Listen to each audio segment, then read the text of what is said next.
Welcome to the Factogram world. Like and share the videos and subscribe the channel. दुनिया में कुछ लोग ऐसे हुए हैं जिनका दिमाग बाकी लोगों से कई गुना ज्यादा तेज था। इसे हम IQ कहते हैं। अक्सर हम देखते हैं कि कुछ लोग कठिन से कठिन चीजों को तुरंत समझ लेते हैं, जबकि कुछ सीधी व सरल चीजों को समझने में बहुत ज्यादा वक्त ले लेते हैं। ऐसा अलग अलग IQ लेवल के कारण होता है। महान जीनियस आइंस्टाइन की भी याददाश्त कुछ ज्यादा अच्छी नहीं थी। उन्हें तारीखें और फोन नंबर भी याद नहीं रहते थे। यहां तक कि एक बार वे टैक्सी में बैठकर वे अपने घर का ही पता भूल गए थे। लेकिन ये कोई विलक्षण नहीं है, क्योंकि आप अगर हर चीज पर ध्यान देते हैं तो किसी एक चीज पर फोकस कर ही नहीं सकते हैं। क्या आपके अंदर भी ऐसे लक्षण हैं तो आप भी जीनियस कैटेगरी के हो। अल्बर्ट आइंस्टीन को मानव इतिहास का सबसे बुद्धिमानी व्यक्ति कहा जाता था।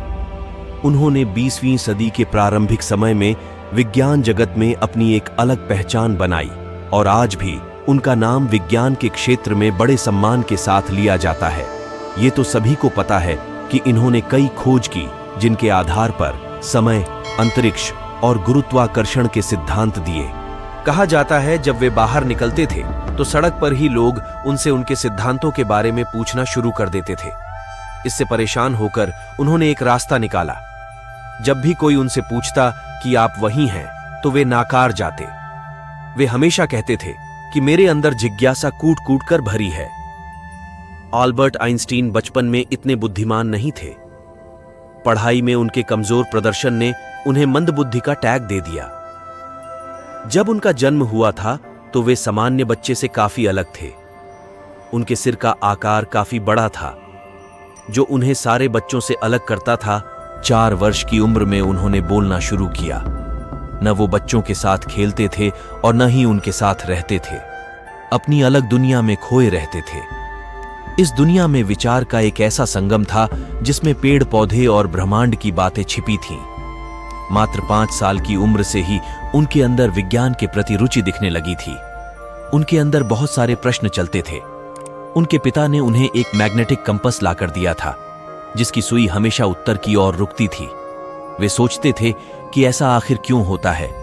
सुनकर हैरानी होगी कि अल्बर्ट आइंस्टीन ने अपने बोलने की समस्या के चलते स्कूल जाना बेहद बाद में शुरू किया, और जब जाना शुरू किया तो स्कूल बिल्कुल जेल की तरह लगता था। उन्हें लगता था कि स्कूल में आधा अधूरा ज्ञान मिलता है। जब वे अध्यापकों से विभिन्न और कुछ हटकर प्रश्न पूछते थे तो अध्यापक उन्हें मंदबुद्धि कहते थे। बार बार अपने लिए मंदबुद्धि सुनकर उन्हें लगने लगा कि उनके दिमाग का विकास अभी पूर्ण रूप से नहीं हुआ है। इसी प्रश्न का उत्तर जानना वे अपने अध्यापक के पास गए तो उनसे टीचर ने कहा कि अभ्यास ही सफलता का मूल मंत्र है। ये बात उन्होंने अपने मन में बैठा ली और प्रण लिया कि एक दिन सबसे आगे बढ़कर दिखाऊंगा। उनका मन पढ़ने में नहीं लगता था, फिर भी वो पूरे टाइम अपने हाथों में किताब लिए बैठे रहते थे। कुछ समय बाद इस चीज का सकारात्मक परिणाम सबको दिखाई देने लगा। इस विकास को देखकर उनके अध्यापक भी दंग रह गए। आगे चलकर उन्होंने गणित जैसे जटिल विषय को चुना। चूंकि उनकी आर्थिक स्थिति ठीक नहीं थी, इसलिए उनकी पढ़ाई में काफी बाधा आई। अपने कठिन परिश्रम और मेहनत से अल्बर्ट ने गणित और भौतिक विज्ञान में महारत हासिल कर ली। शिक्षा को लेकर उनका विचार था कि शिक्षा वो है जो आपको तब भी याद रहे जब आप सब कुछ भूल जाओ। इस तरह बन जाता है एक मंदबुद्धि बालक दुनिया का महान वैज्ञानिक। मिलते हैं एक नए वीडियो के साथ। तब तक के लिए जय हिंद, जय भारत।